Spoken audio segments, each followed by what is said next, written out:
요한복음 8장 31절부터 41절까지 우리 말씀 함께 읽겠습니다. 그러므로 예수께서 자기를 믿은 유대인들에게 이르시되 너희가 내 말에 거하면 참으로 내 제자가 되고 진리를 알지니 진리가 너희를 자유롭게 하리라. 그들이 대답하되 우리가 아브라함의 자손이라 남의 종이 된 적이 없거늘 어찌하여 우리가 자유롭게 되리라 하느냐. 예수께서 대답하시되 진실로 진실로 너희에게 이르노니 죄를 범하는 자마다 죄의 종이라. 종은 영원히 집에 거하지 못하되 아들은 영원히 거하나니 그러므로 아들이 너희를 자유롭게 하면 너희가 참으로 자유로우리라. 나도 너희가 아브라함의 자손인 줄 아노라. 그러나 내 말이 너희 안에 있을 것이 없으므로 나를 죽이려 하는도다. 나는 내 아버지에게서 본 것을 말하고 너희는 너희 아비에게서 들은 것을 행하느니라. 대답하여 이르되 우리 아버지는 아브라함이라 하니 예수께서 이르시되 너희가 아브라함의 자손이면 아브라함이 행한 일들을 할 것이거늘 지금 하나님께 들은 진리를 너희에게 말한 사람이 나를 죽이려 하는도다. 아브라함은 이렇게 하지 아니하였느니라. 너희는 너희 아비가 행한 일들을 하는도다. 대답하되 우리가 음란한 데서 나지 아니하였고 아버지는 한 분뿐이시니 곧 하나님이시로다. 아멘. 먼저 여러분들에게 사과의 말씀을 드리고 오늘 말씀을 소개해야 할 것 같습니다. 서울 경기 지역에서는 확진자가 많이 증가했습니다.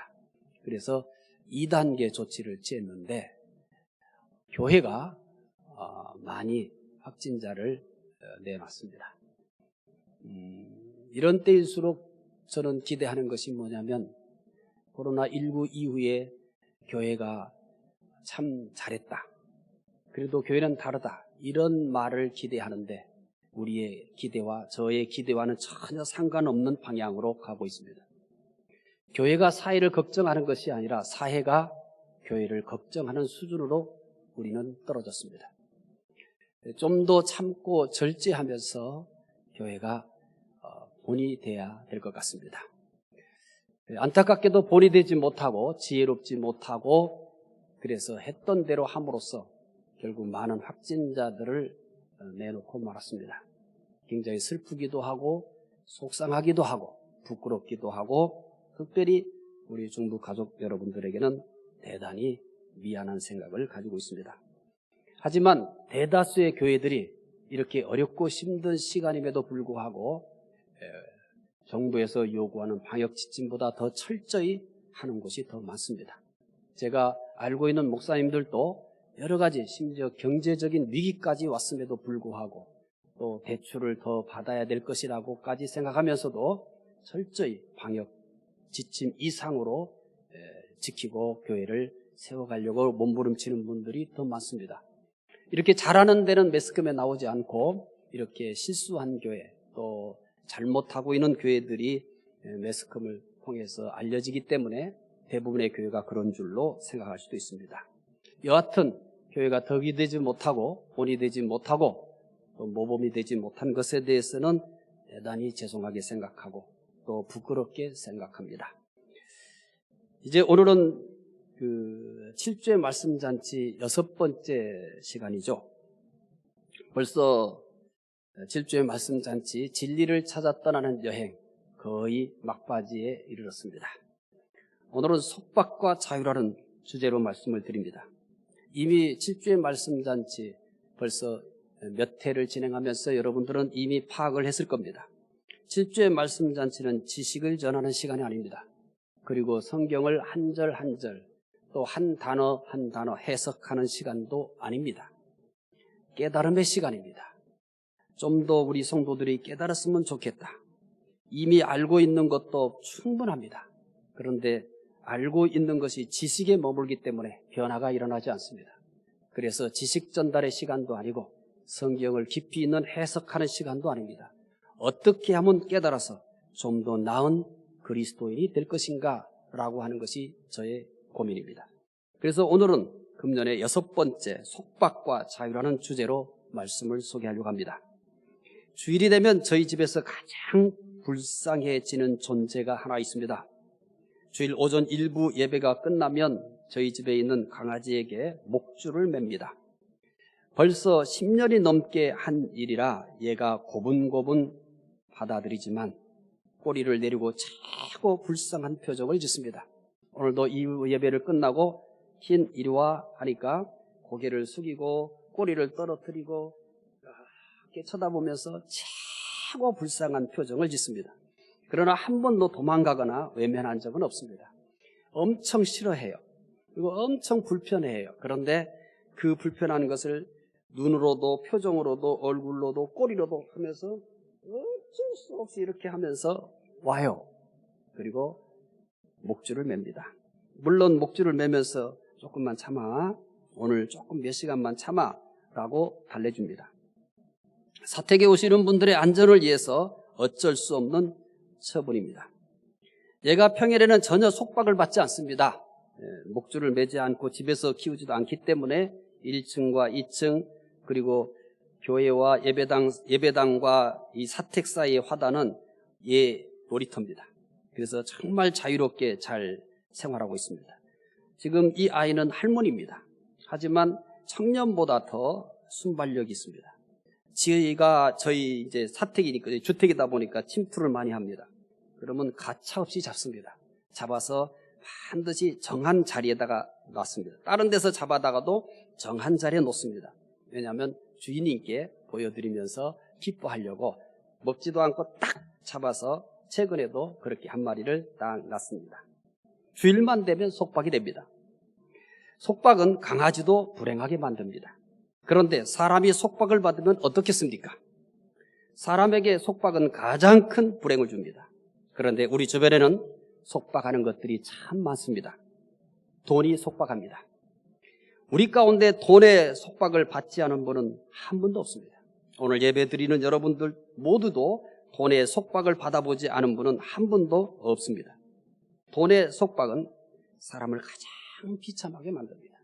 저도 공부할 때는 참 어려웠어요. 그래서 잘 견뎠지만 때로는 참 비참할 때가 있습니다. 내가 이렇게 살아야 되나? 이런 이 갈등도 오고 또 마음에서 참 복잡합니다. 왜냐하면 청년 때잖아요. 공부하느라고 어쩔 수 없이 이렇게 어렵게 공부를 합니다.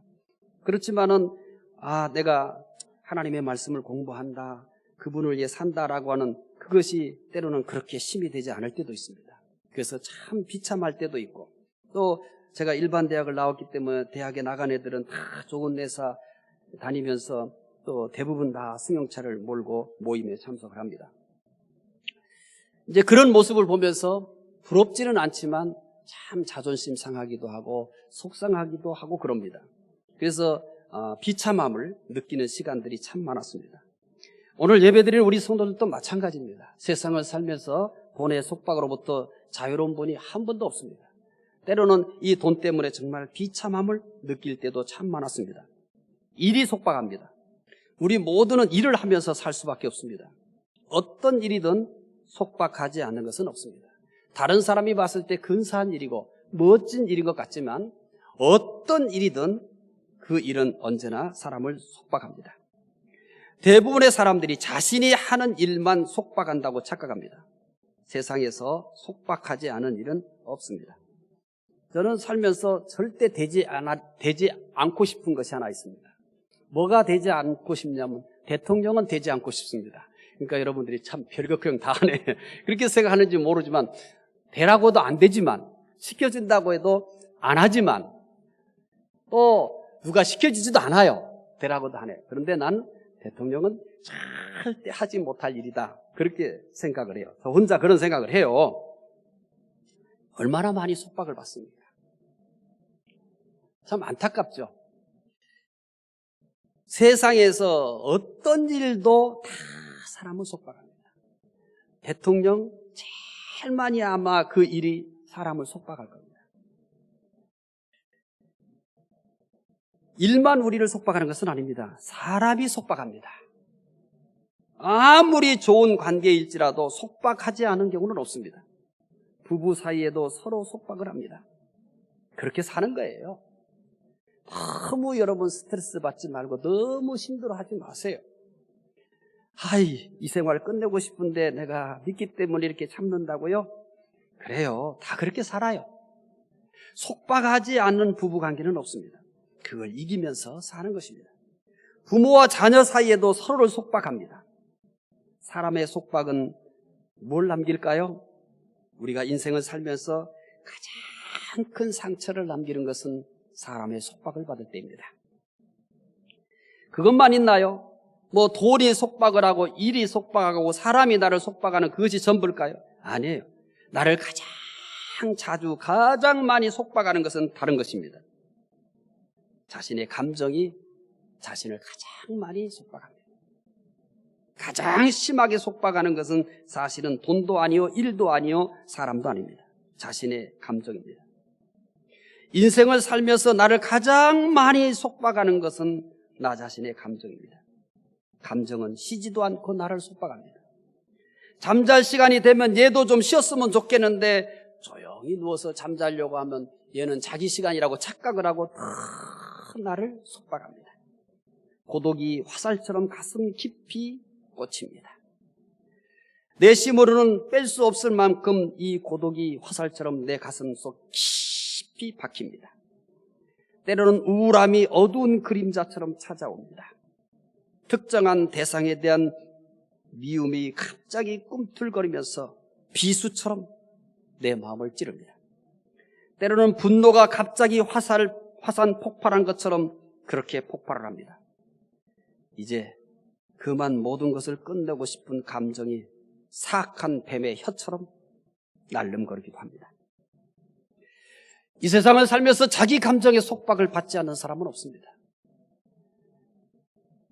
지난밤에도 이 감정의 속박을 받고 잠을 이루지 못하고 이렇게 뒤척이다가 나오신 분도 있을 수 있습니다. 우리 주변에 있는 것 중에 속박하지 않은 것은 하나도 없습니다. 세상에서 아무리 좋은 것일지라도 돌풍처럼 순식간에 속박하는 것으로 변합니다. 우리가 종교를 왜 갔습니까? 여러 가지 이유가 있지만 어떤 종교를 갔던 모든 사람들이 공통적으로 기대하는 것이 있습니다. 이런 속박으로부터, 이런 세상의 속박으로부터 벗어나기 위해서 우리는 종교를 갔습니다. 그렇다면 종교는 우리의 기대에 부응할까요? 종교는 세상의 모든 속박으로부터 벗어나게 해주는 역할을 제대로 하고 있습니까? 모든 종교가 사람을 유익하게 하는 것은 아닙니다. 특별히 사이비 종교는 매우 위험합니다. 아주 위험합니다. 사이비 종교는 마약보다 더 위험합니다. 마약은 그것을 섭취할 때만 영향을 줍니다. 사이비 종교는 내가 잠자는 시간 이외에 생각하는 것, 말하는 것, 행동하는 것, 사람과의 관계하는 것, 직장 생활하는 것, 잠잘 때 이외에는 사이비 종교의 영향력은 계속됩니다. 마약보다 무서워요. 그래서 종교를 아편이라고 한 경우는 이렇게 사이비 종교와 같은 것의 영향력 때문입니다.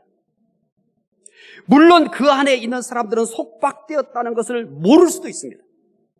모든 것을 어디로 연결하느냐면 구원으로 연결하기 때문입니다. 구원을 위해서 반드시 지불해야 될 대가라고 생각하지 그것을 속박이라고 생각하지 않습니다. 기독교는 그런 종교가 아닙니다. 구원을 위해서 내가 어떤 대가를 지불해야 된다면 그런 교회를 떠나야 됩니다. 기독교는 그런 종교가 아닙니다. 사이비 종교라고 하는 가장 중요한 것은 구원을 위해서 내가 그렇게 대가를 지불해야 된다고 생각하는 거예요.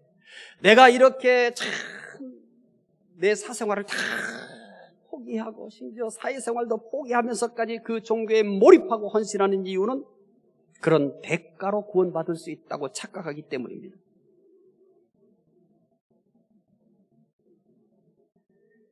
사이비 종교의 속박은 그 안에 있는 사람들을 반사회적인 사람으로 만들어버립니다. 부모도 중요하지 않습니다. 그 종교가 제일 중요합니다. 그 집단이 제일 중요합니다. 만약에 우리 중부 가족 중에 교회를 그렇게 생각하고 있다면 당신은 잘못 믿고 있습니다.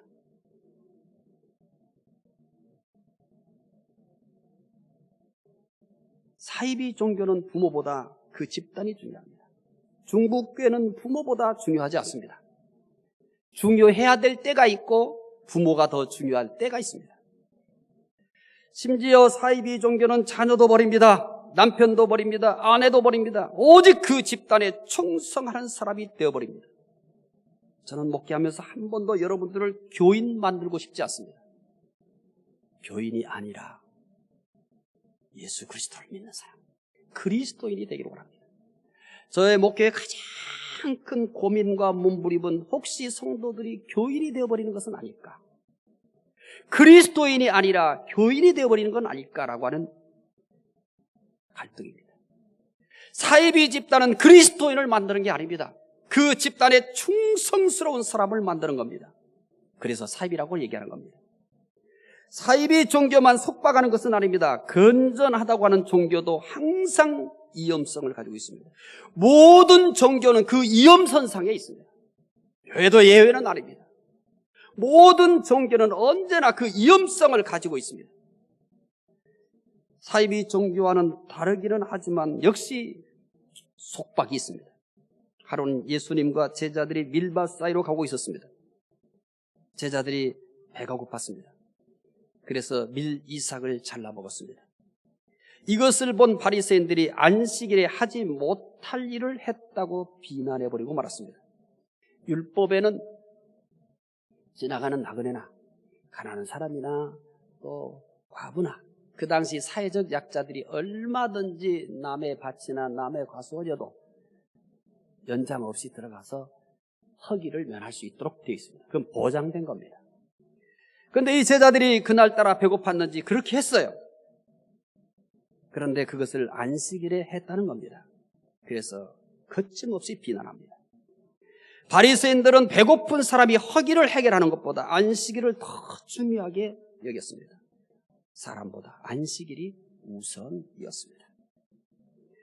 하루는 예수님께서 한 회당에 들어갈 때입니다. 그 손에 거기에 한 손을 쓸 수 없는 장애자를 만났습니다. 예수님은 그의 손을 주저하지 않고 고쳐줬습니다. 바리새인은 안식일에 사람을 고쳐줬다고 예수님을 죽일 계획을 세웠습니다. 내가 평생 한 손을 쓰지 못하는 장애자로 살았다고 생각합시다. 이렇게 종교가 무서운 거예요. 아니, 그 중에는 아는 사람도 있을 거 아닙니까? 참 볼 때마다 안타까웠을 거 아니에요. 한 손을 쓰지 못하는 장애자였어요. 예수님은 그를 보면서 얼마나 불쌍했겠습니까? 그냥 건강한 몸으로 비장애인으로 사는 것도 힘든데 말이에요. 한 손을 쓰지 못하는 장애인으로 산다는 것이야말로 얼마나 힘든 인생이었겠습니까? 그래서 예수님은 그를 보자마자 불쌍히 여기시면서 고쳐줬습니다.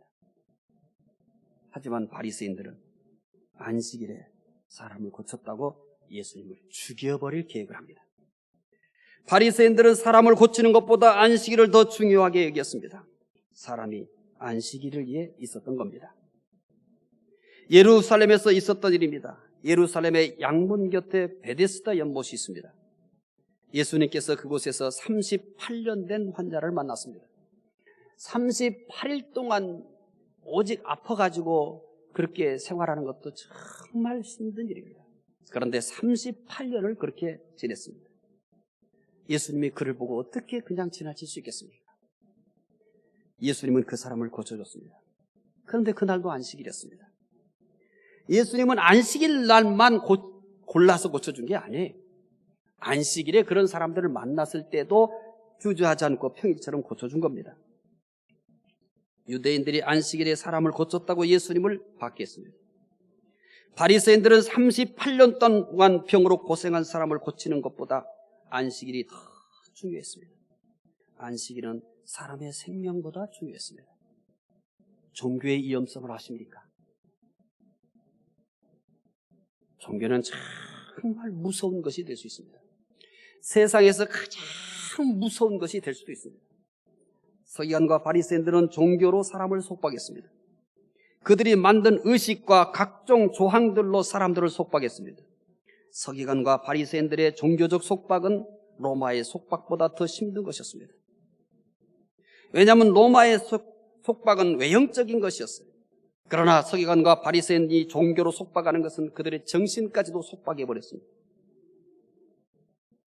종교적인 속박은 로마의 속박보다 훨씬 더 비인간적이었습니다. 인간적이기 위해서 종교를 갖는 거 아닙니까? 그런데 예수님 당시에 이 종교는 훨씬 더 비인간적이었습니다. 그러나 당시 사람들은 이것을 절대 속박이라고 생각하지 않았습니다. 열정이라고 생각했습니다. 경건이라고 생각했습니다. 그러나 서기관과 바리새인들은 종교적 속박은 하나님의 아들이신 예수님을 십자가에 못 박아 죽여버리기까지 했습니다. 여러분, 방심하지 마십시오.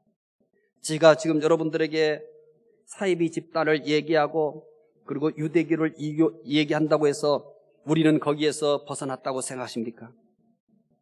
모르시는 말씀.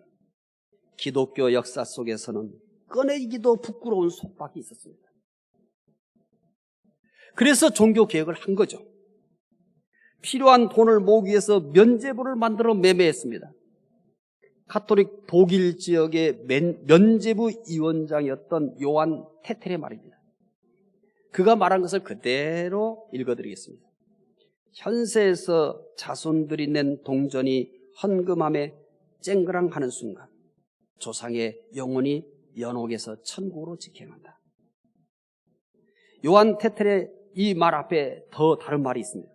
그런데 내가 한 말이 아닌데도 불구하고 그대로 인용하기에는 너무 부적절합니다. 그래서 앞에 거 생략하고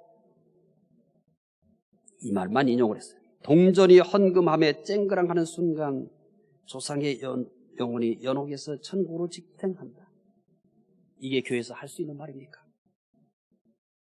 도저히 불가능한 일이 실제로 있었습니다. 코미디 같은 일이 벌어졌습니다. 죄와 돈으로 사람을 속박했던 것입니다. 기독교의 역사 속에서 실제 있었던 일이에요. 이런 일 때문에 종교 개혁을 일으켜서 오늘 우리가 있게 된 것입니다. 현대 기독교는 다를까요? 요한 웨슬리는 아버지도 목사였고 자신도 목사였습니다. 옥스포드 대학원을 다닐 때까지 품행이 단정했습니다. 매우 경건했습니다. 그러나 그런 종교적 열심이라는 굴레 안에 자신을 가둬놓고 있었습니다. 그리스도를 신뢰하는 것이 아니라 자신을 신뢰하고 있었습니다. 내가 이렇게 경건하다. 내가 이렇게 믿음이 있다. 내가 이 정도 수준이다. 그리스도에 대한 신뢰는 찾아볼 수가 없었습니다. 자기의 신앙을 신뢰하는 거예요. 자기의 경건을 신뢰하는 거예요. 자기의 열심을 신뢰하는 거예요. 나 이만한 수준의 믿음이야. 나 이렇게 헌신했어. 나 이렇게 봉사했어. 웨슬리는 자기를 성찰하면서 이런 자기를 본 거예요. 이런 고뇌와 번뇌와 갈등을 하다가 몇 해 후에 웨슬리는 그리스도를 인격적으로 만났습니다.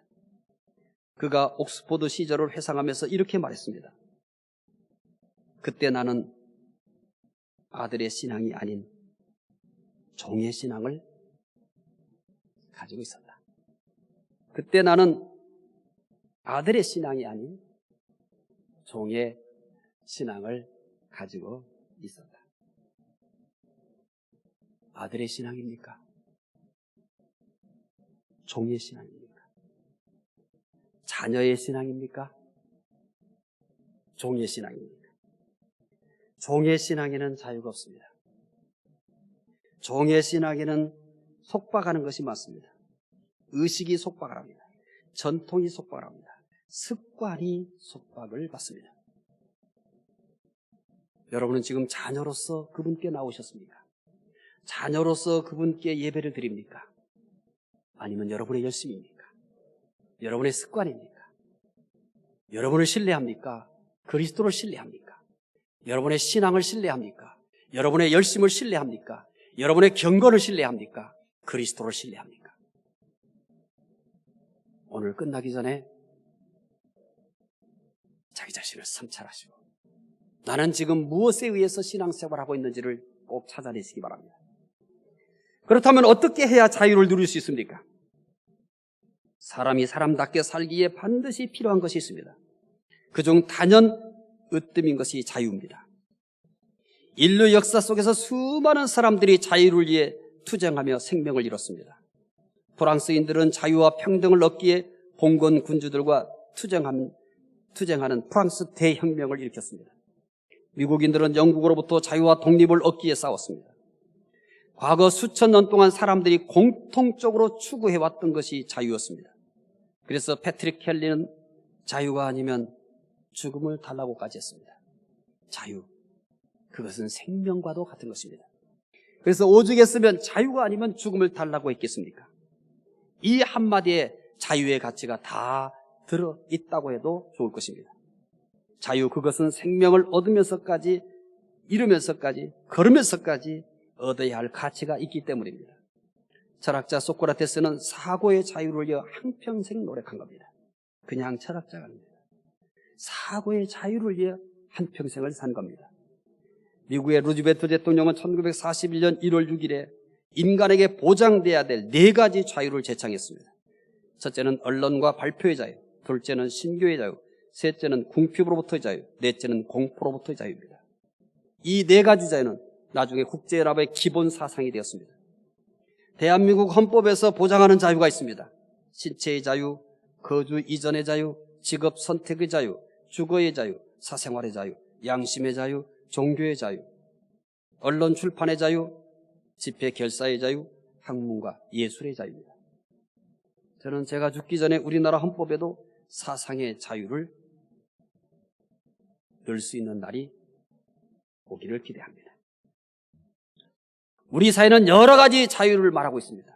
오늘 본문에서 말씀하는 자유는 무엇일까요? 요한복음 8장 32절입니다. 읽겠습니다. 진리를 알지니 진리가 너희를 자유롭게 하리라. 무엇이 자유를 준다고 합니까? 진리입니다. 진리가 주는 자유는 어떤 자유일까요? 8장 32절에서는 진리가 너희를 자유롭게 한다고 했습니다.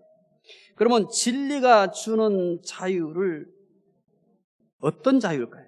진리가 주는 자유를 발견하라면 이 말씀을 들은 당시 유대인들이 진리가 자유롭게 한다는 말씀에 어떻게 반응했는가를 알면 쉽게 해결됩니다. 진리가 너희를 자유롭게 하리라. 이 말을 듣는 유대인들 어떻게 반응했을까요? 그 반응이 그 다음 절인 요한복음 8장 33절에 나옵니다. 읽어보겠습니다. 그들이 대답하되 우리가 아브라함의 자손이라 남의 종이 된 적이 없거늘 어찌하여 우리가 자유롭게 되리라 하느냐. 이 유대인들의 말이 정말일까요? 분명히 유대인들이 뭐라고 얘기합니까? 우리가 아브라함의 자손이라 남의 종이 된 적이 없거늘 어찌하여 우리가 자유롭게 되리라 하느냐. 진리가 너희를 자유롭게 하리라. 예수님이 이렇게 선언합니다. 이 말을 들은 유대인들이 우리 아브라함의 자손이야. 남의 종이 된 적이 없어. 그런데 어떻게 자유롭게 되라고 하느냐? 이 유대인들의 말이 맞습니까? 유대인들은 우리는 아브라함의 자손으로 남의 종이 된 적이 없다고 합니다. 이 말씀은 유대인들이 자신들의 나라가 망해서 정치적으로 예속되었던 사실을 모르기 때문이 아닙니다. 북이스라엘은 분명히 아수르에 망해서 그들의 지배를 받았습니다. 종보다 못한 삶을 살았습니다. 남쪽 유다는 바벨론에 의해 70년 동안 포로 생활을 했습니다. 현재는 로마의 망에 그들의 지배를 받고 있습니다. 이 사실을 모를까요?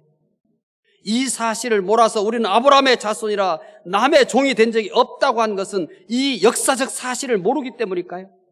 지금 그들은 이 말을 할 때도 로마의 속박 아래 있었습니다. 그런데도 유대인들은 왜 남의 종이 된 적이 없다고 할까요? 여러분들은 이 말씀을 읽으면서 맞다고 생각했나요? 분명히 이 말을 할 때도 로마의 지배 아래 있습니다. 로마에 의해서 나라는 철저히 망했습니다. 이 말은 그들이 비록 바벨론에게 망해 70년 동안 포로 생활을 하고 현재는 로마의 망해 로마의 지배하에 있지만 종교적인 자유를 빼앗겨 본 적이 없다는 겁니다. 사실입니다. 종교적 자유를 빼앗겨 본 적이 없다는 겁니다. 그들은 이것을 대단한 자부스러움으로 여겼습니다. 그래서 예수님께서 말씀하신 진리가 너희를 자유롭게 하리라 라고 말씀했지만 자신들과는 아무런 상관이 없다는 것입니다. 그러나 예수님께서 말씀하신 것은 그들이 생각하는 것과는 전혀 다른 이유입니다. 예수님께서 진리가 너희를 자유롭게 하리라고 하신 것은 어떤 뜻일까요? 32절에서 진리가 너희를 자유롭게 하리라. 그러니까 유대인들이 33절에서 우리는 아브라함의 자손이라 남에게 종이 된 적이 없다. 그런데 왜 자유롭게 되리라고 말하느냐? 라고 얘기합니다. 그러자 요한복음 8장 34절 그 다음 절에 예수님이 말씀하시는 진리가 너희를 자유롭게 하리라는 이 자유가 어떤 자유인지 설명합니다. 요한복음 8장 34절 읽겠습니다.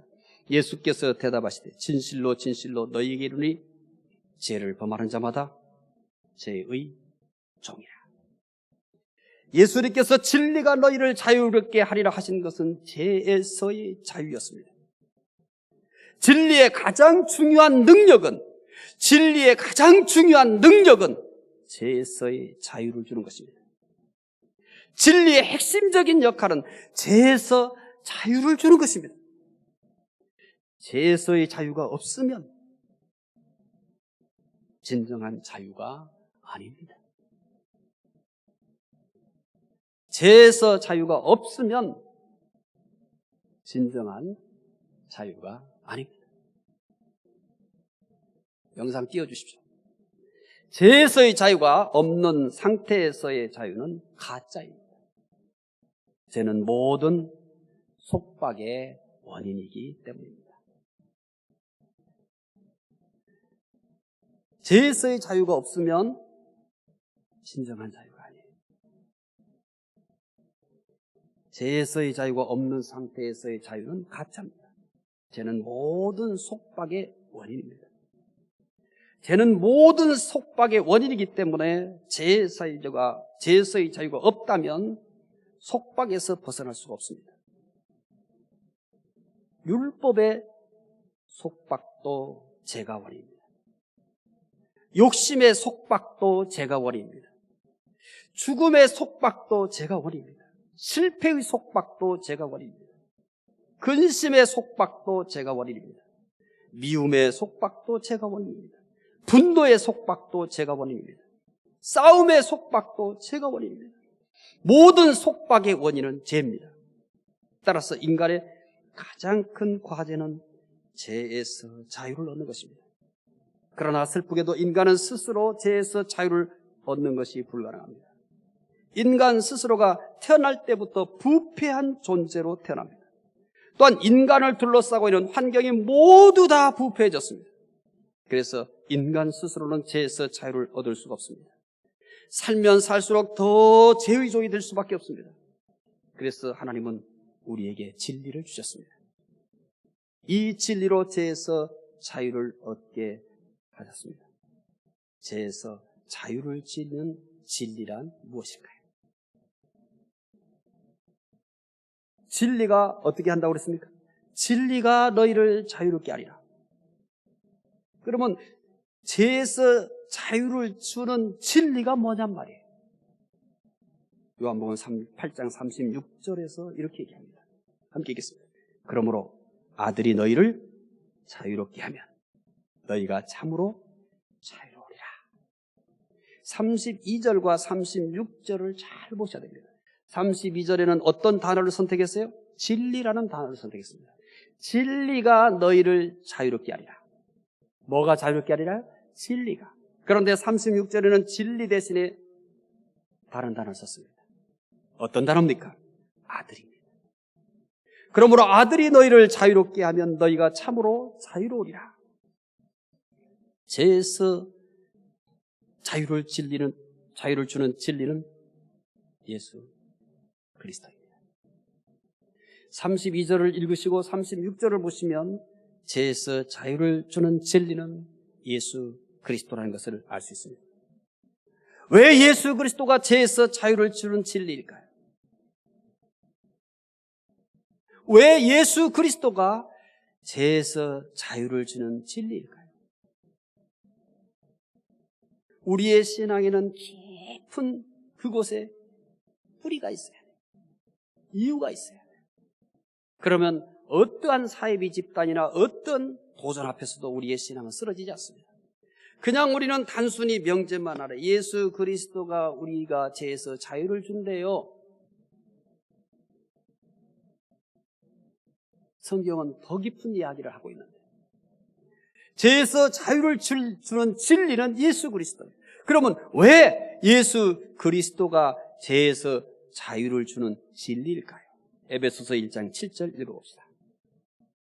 우리는 그리스도 안에서 그의 은혜의 풍성을 따라 그의 피로 말미암아 속량 곧 제사함을 받았느니라.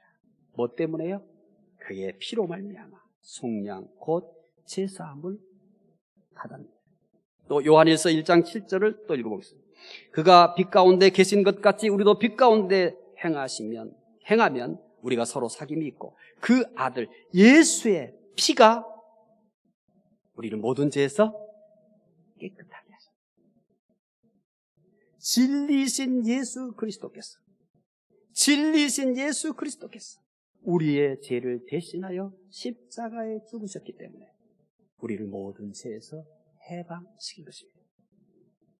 이스라엘의 안식년 즉 6년이 되고 신년 즉 50년이 되면 모든 종들이 자유를 얻는 것처럼 진리신 예수 그리스도께서 죄에서 자유를 얻게 하셨습니다.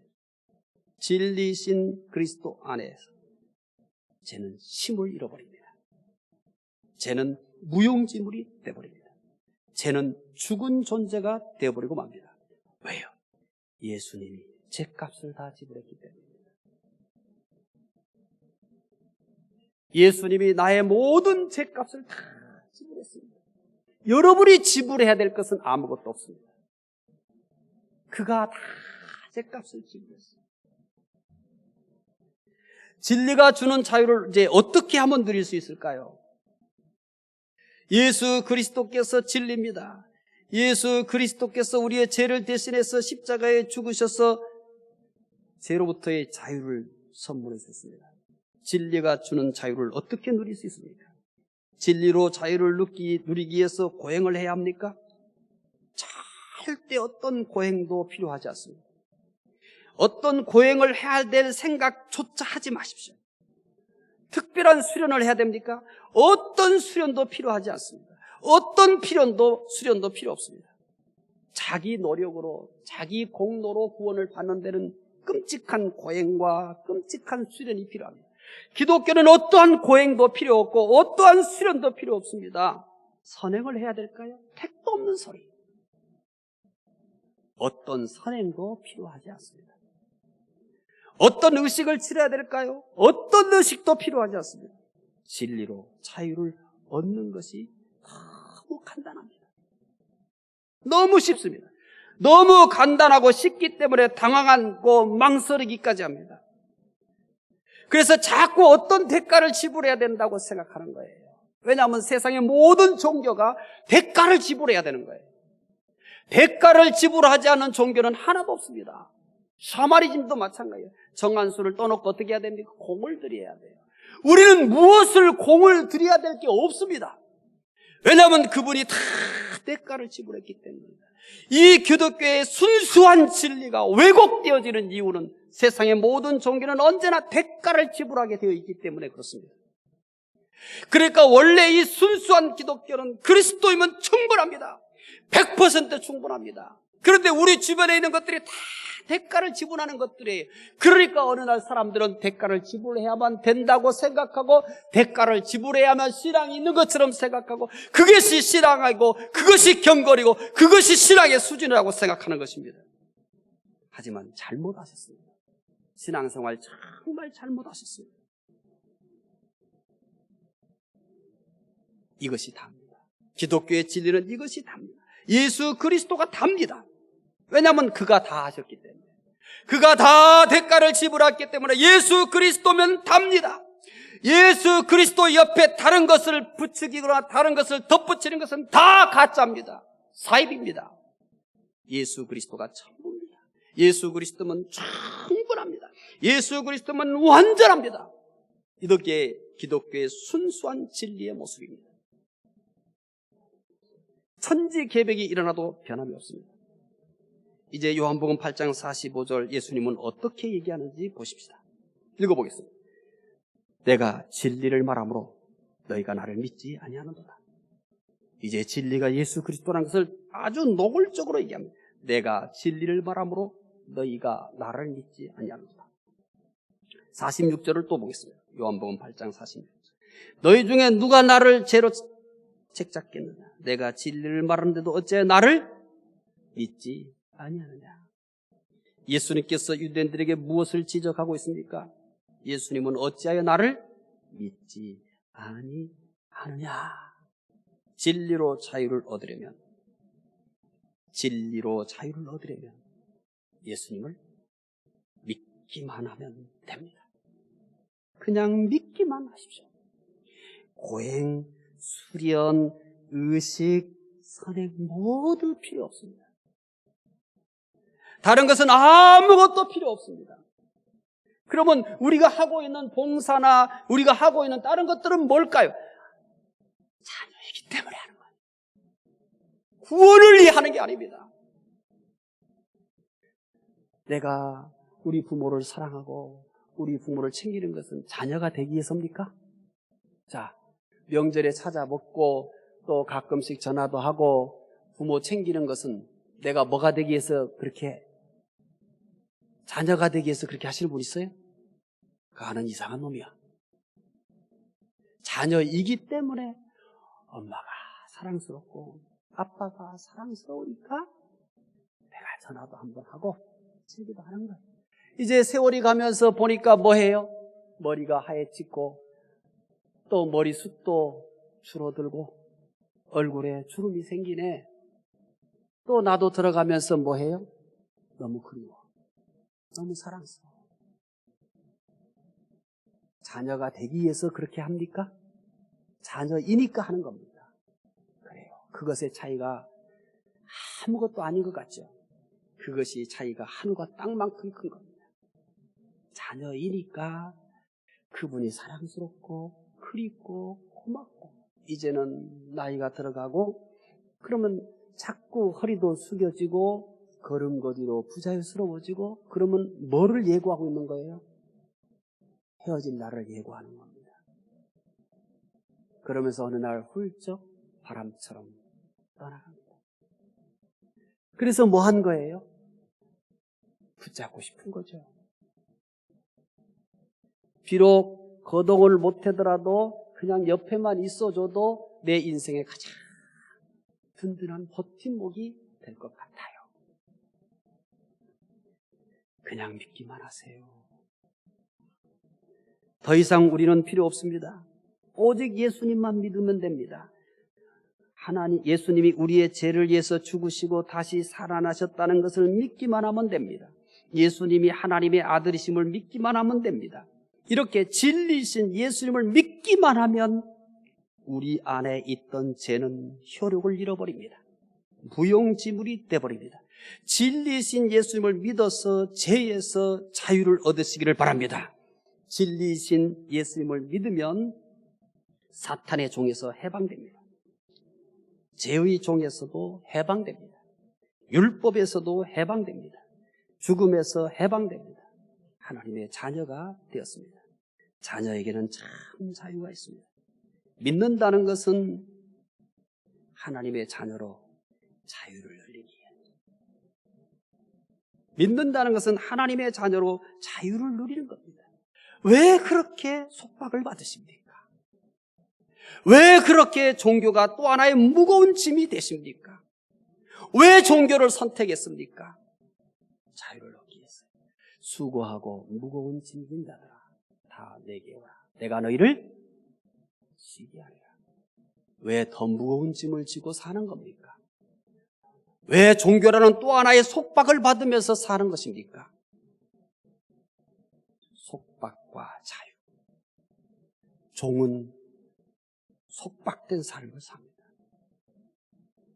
자녀는 자유의 삶을 삽니다. 다시 물을게요. 종의 신앙입니까? 자유의 신앙입니까? 종의 신앙입니까? 자녀의 신앙입니까?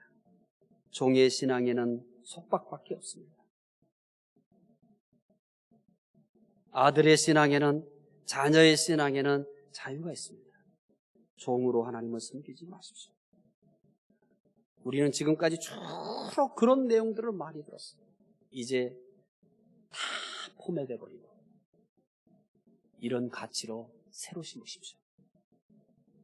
자녀의 신앙. 자녀의 신앙. 하나님은 우리를 뭐라고 불러요? 자녀라고. 우리는 하나님을 뭐라고 불러요? 아버지. 왜 그런데 종처럼 사세요? 왜 의무에 짓눌려 있는 거예요? 왜 내 신앙을 가지고 신뢰하는 거예요?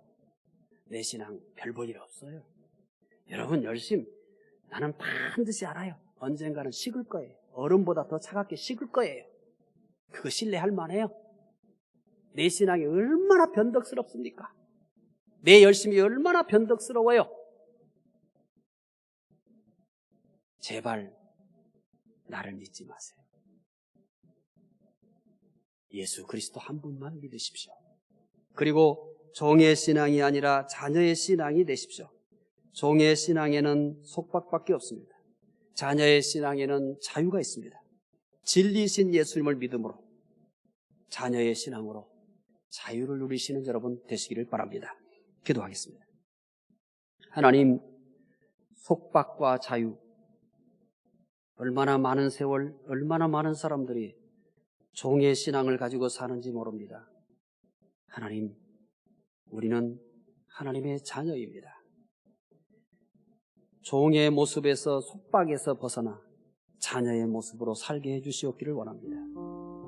하나님, 너무 많은 것들을 통해서 너무 많은 것을 해서 너무 열심을 해서 나를 믿지 않게 해주시옵소서. 자신의 열심, 자신의 봉사, 자신의 신앙, 주님을 믿는 것이 아니라 어느 날부터 우리는 나를 더 신뢰하게 되었습니다. 내 믿음, 내 열심, 내 경건, 내 헌신, 내 봉사.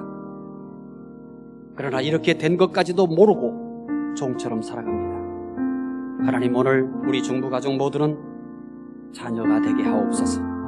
자녀의 신앙으로 자유함을 누리게 해주시옵소서. 자녀로 주의를 지킬 수 있게 해주옵소서. 자녀로 하나님께 예배드리는 기쁨이 있게 하옵소서. 자녀로 하나님을 찬양하게 해주시고, 자녀로서 기도하게 하시고, 자녀로서 봉사하게 하시고, 자녀로서 섬길 수 있도록 자녀의 신앙이 되게 해 주시옵소서. 감사하며 예수님 이름으로 기도드리옵나이다. 아멘.